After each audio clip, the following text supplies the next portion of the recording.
विद्यार्थी मित्रांनो नमस्कार.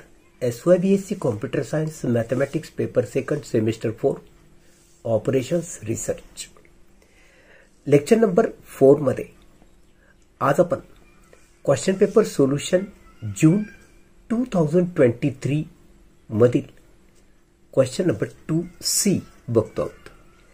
क्वेश्चन नंबर 2C काय सांगतो ते तो बघा. Solve the following linear programming problem, that is LPP, by Big M method.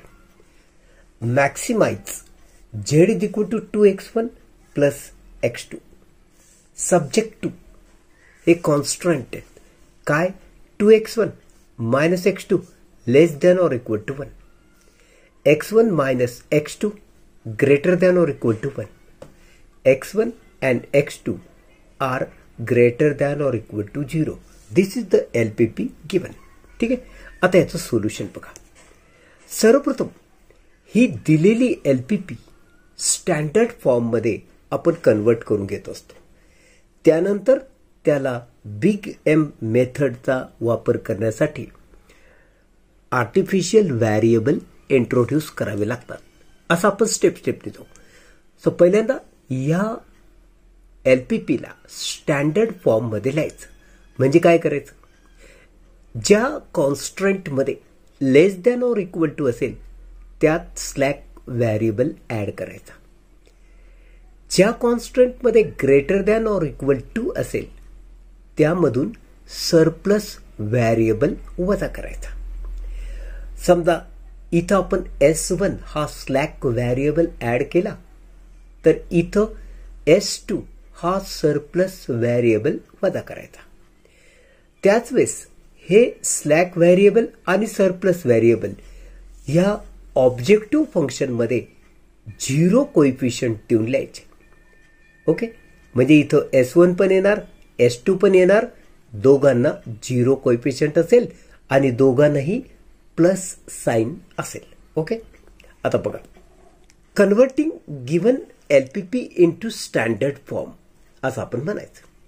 मग पहिल्यांदा तू येशील maximise z is equal to 2x1 plus x2. इथं बघ हा 0s1 स्लॅक व्हेरिएबल आहे आणि 0s2 सरप्लस व्हेरिएबल आहे. दोन्ही पण आपण ऍड केलेले आहेत. हे झालं ऑब्जेक्टिव्ह फंक्शन. आता सब्जेक्ट टू मध्ये म्हणजे जे कॉन्स्टंट होते ते इक्वल टू च्या फॉर्म मध्ये आले पाहिजे. जिथं लेस दॅन और इक्वल टू होतं त्यात स्लॅक व्हेरिएबल ऍड करायचा. ओके, म्हणजे फर्स्ट कॉन्स्टंट काय झालं 2x1 minus x2 plus S1.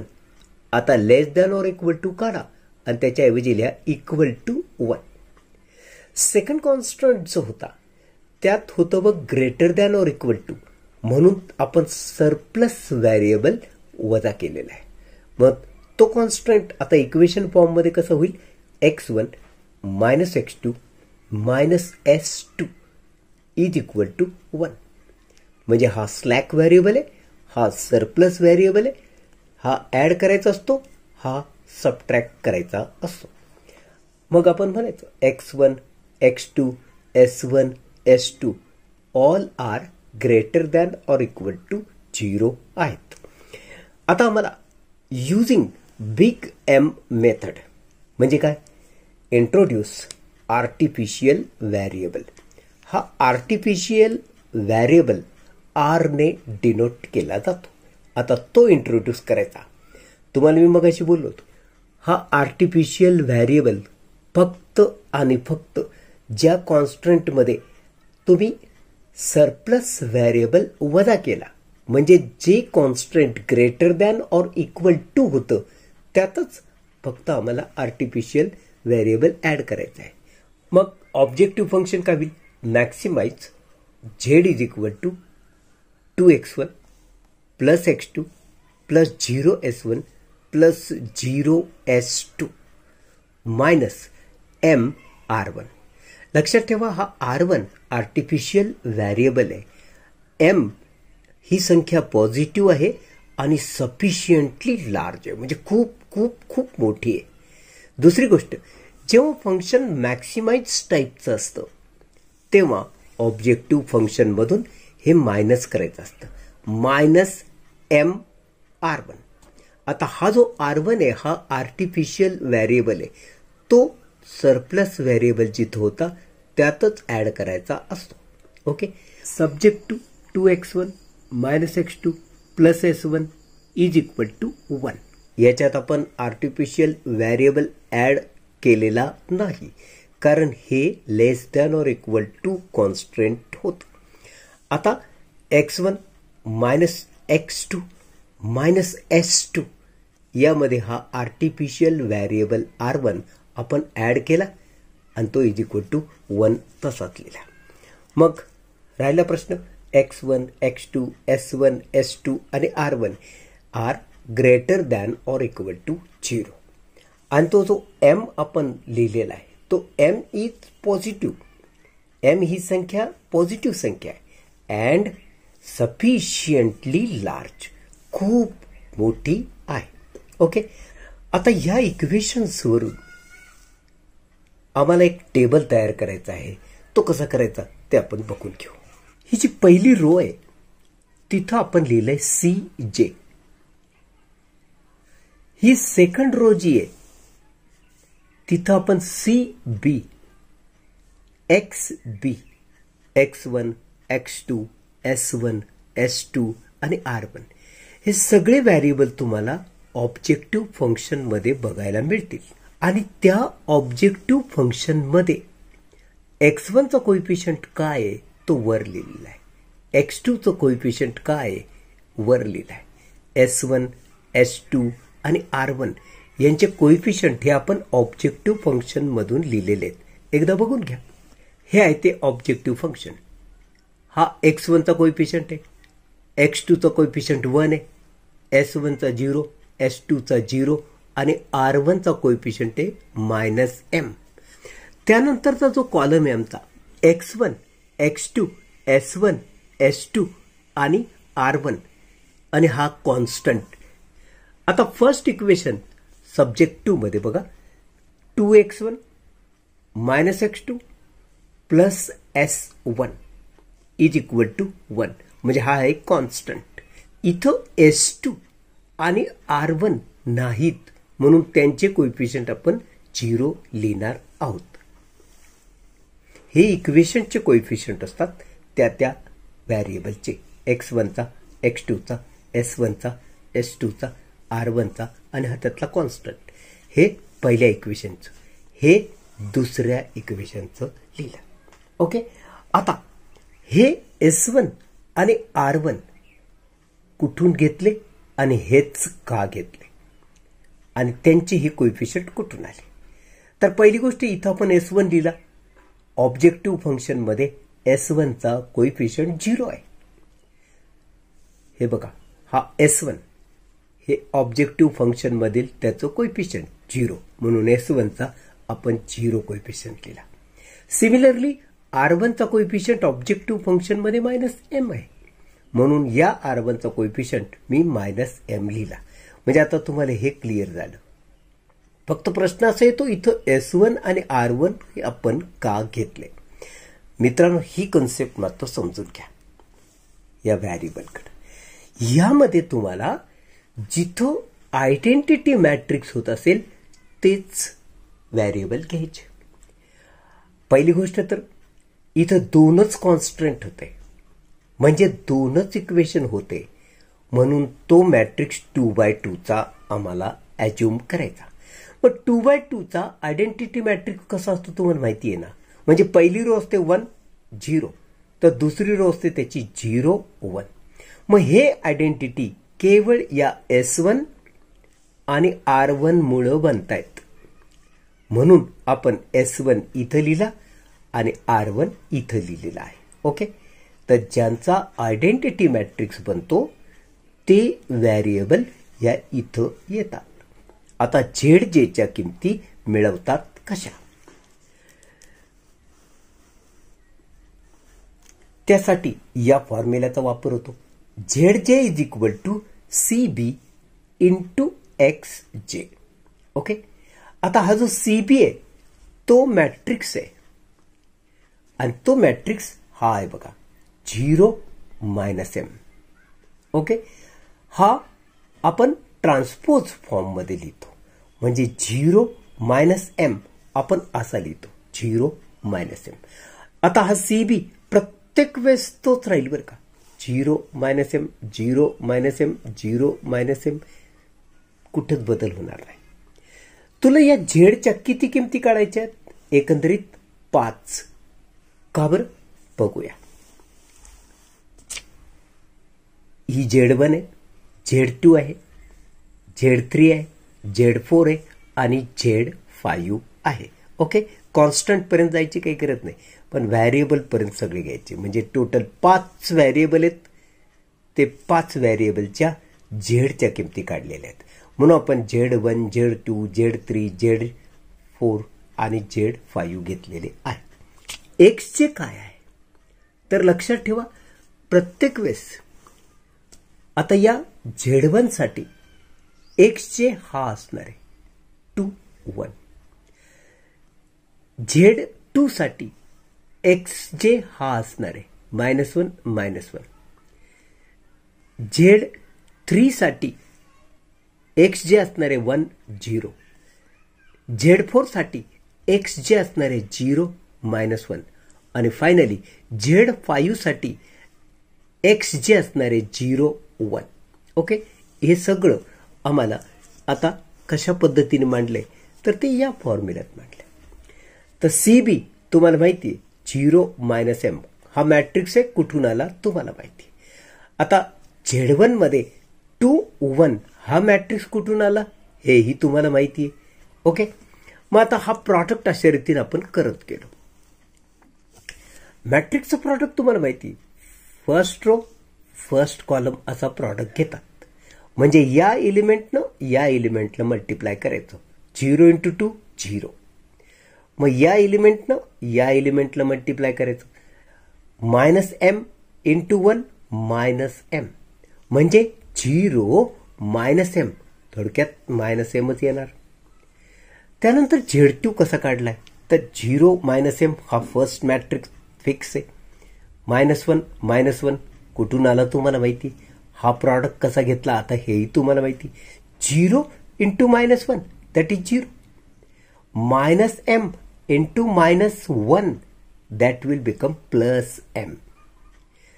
त्यानंतर Z3 0 -m × 1 0, 0 × 1 0 -m × 0, so total झाली 0. Z4 मध्ये 0 -m × 0 -1 हा matrix, 0 × 0 0 -m × -1 that is +m. आणि फायनली आपण Z5 काढला, 0 -m × 0 1 that is 0 × 0 0 -m × 1 that is -m. तर मित्रांनो, Z1 Z2 Z3 Z4 आणि Z5 त्यांच्या किमती ज्या आपण काढल्या त्या या तक्त्यात इथं लिहिल्या. फायनली जी रो आम्हाला तयार करायची ती आहे ZJ - CJ ची. म्हणजे ही ZJ ची किंमत आहे आणि ही CJ ची किंमत आहे, यांची सबट्रॅक्शन. -m -2 म्हणून मी इथं लिहिलं -m -2. त्यानंतर हा m -1 या इथं लिहिलं मी m -1. 0 -0 या इथं लिहिला 0, m -0 या इथं लिहिला मी m आणि -m +m that will become 0. तर अशा रीतीने तुमच्या लक्षात येतं ZJ - CJ च्या रो मध्ये या किमती आपण कशा लिहिल्या. ओके, आता यावरून तुमच्या एक गोष्ट लक्षात आली पाहिजे, हा प्रॉब्लेम आहे मॅक्सिमायझेशनचा. याचा अर्थ असा झाला की या ZJ - CJ च्या किमती ज्या मिळाल्या ना त्या सगळ्या किमती greater than or equal to 0च पाहिजे. म्हणजे यातली एकही किंमत निगेटिव्ह येता कामा नये. 0 चालेल पण निगेटिव्ह चालणार नाही.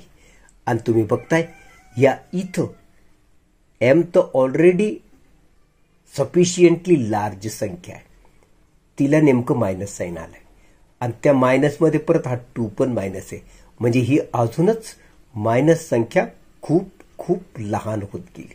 पहिली गोष्ट तर ही निगेटिव्ह झाली आणि म्हणून आपण हा कॉलम निवडला.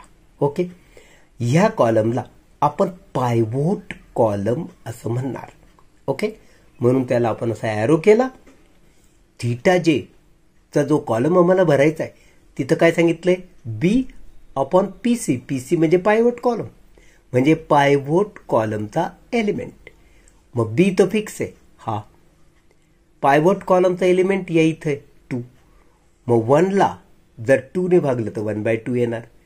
त्यानंतर इथं कॉन्स्टंट आहे बी 1 आणि याचा एलिमेंट आहे 1, सो 1/1 म्हणजेच 1.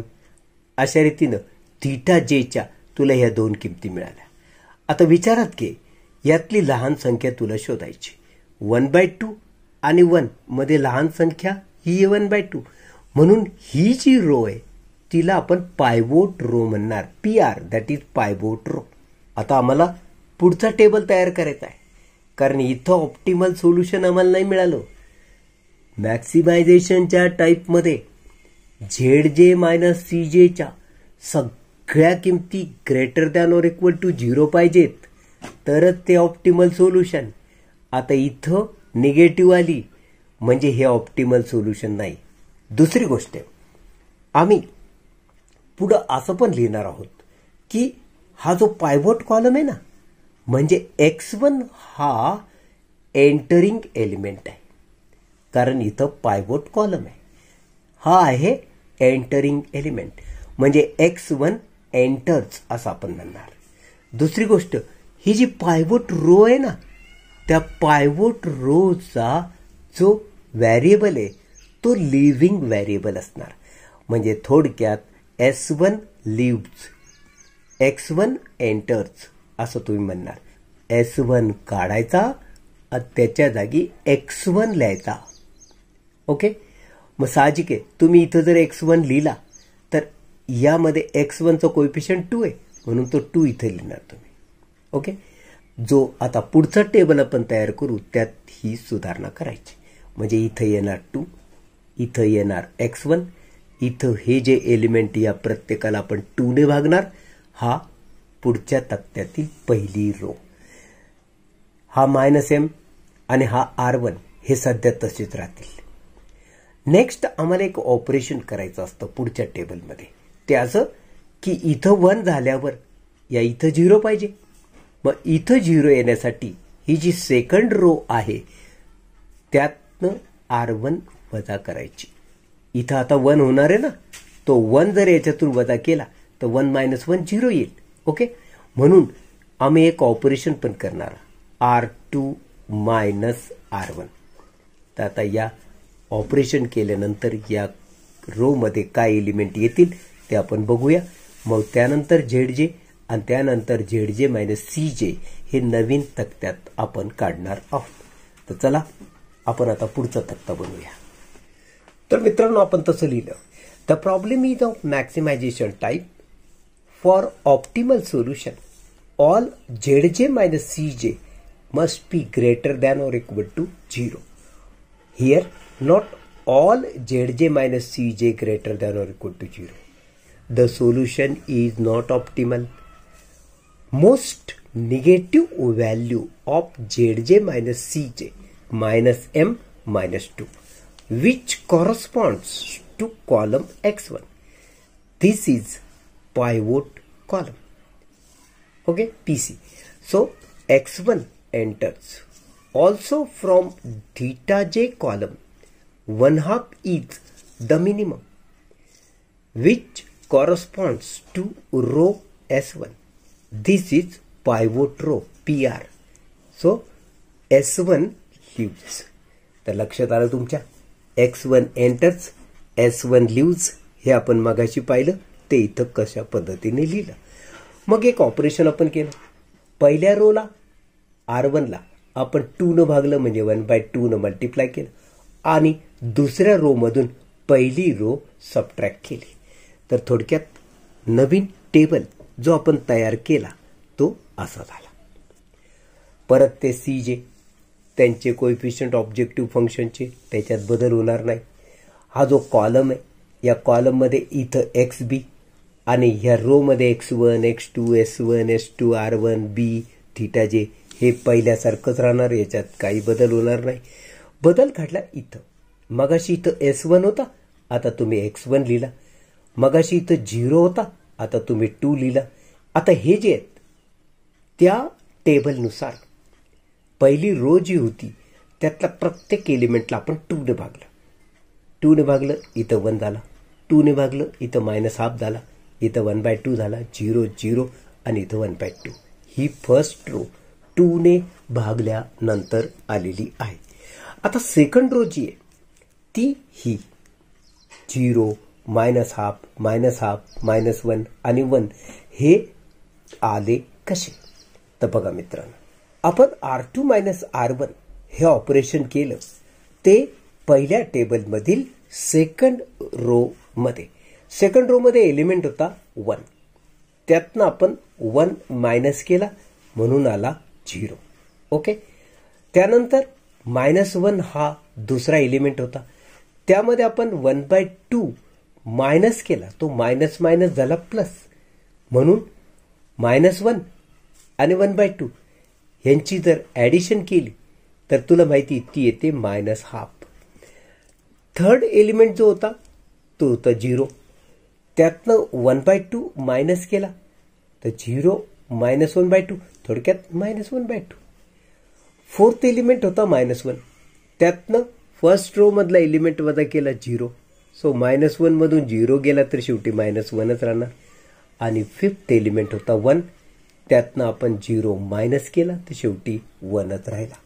तर थोडक्यात सेकंड रो जी आपली नवीन टेबलची बनली तिचे एलिमेंट असे 0 -½ -½ -1 1 0 -½ -1 आणि 1.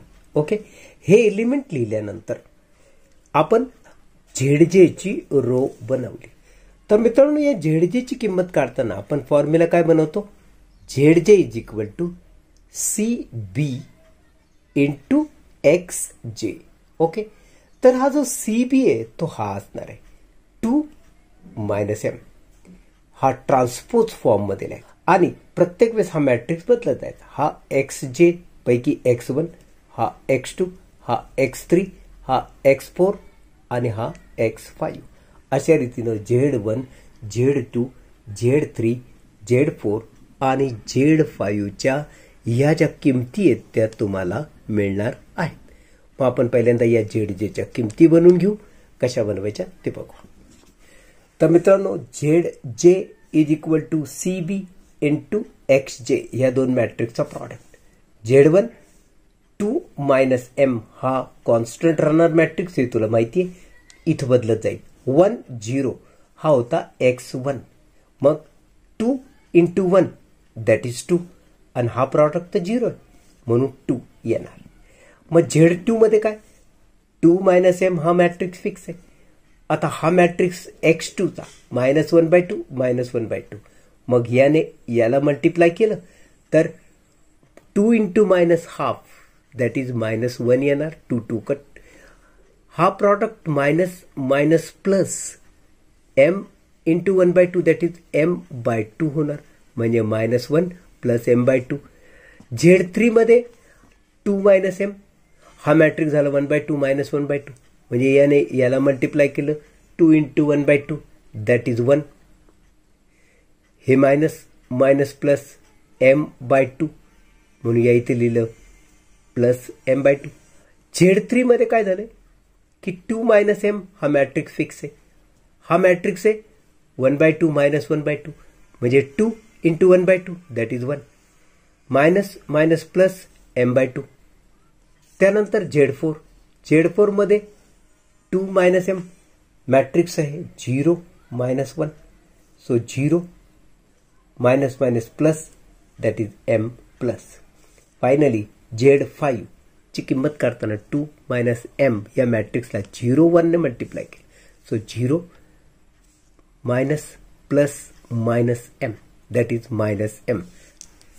तर अशा रीतीनं या झेडजेच्या नवीन किमती ज्या मगाशी आपण काढल्या त्या इथे लिहिलेल्या आहेत. मग झेडजेच्या किमतीमधून सीजेच्या किमती वजा करायच्या. म्हणजे 2 मायनस 2 दॅट इज 0